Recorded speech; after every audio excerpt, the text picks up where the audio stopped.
আক্কুল্লার প্রথম বিচার হলো সালাত। নামাজ পড়স নাই, কে হাত তুল, আল্লাহ দাঁড় করাবে। আল্লাহ বলবেন সেজদা দে। আমরা যারা সেজদা দিতাম আল্লাহু আকবার বলে সেজদায় লুটিয়ে পড়ব।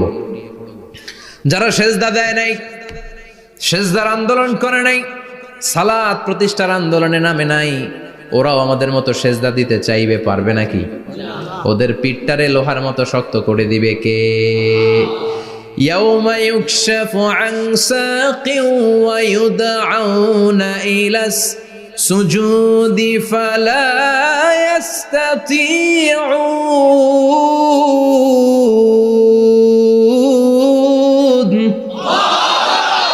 আল্লাহ বলবে সেজদা দে, পা দেখিয়ে বলবে এক প্ল্যাটফর্মের মধ্যে সবাই দাঁড়িয়ে যা, সেজদায় লুটিয়ে পড়। আমরা আল্লাহু আকবার বলে সেজদায় দিব। যারা সেজদা দেয় নাই ওরা দিতে পারবে নাকি? চেষ্টা করেও পিঠটারে বাঁকা করা যায় না।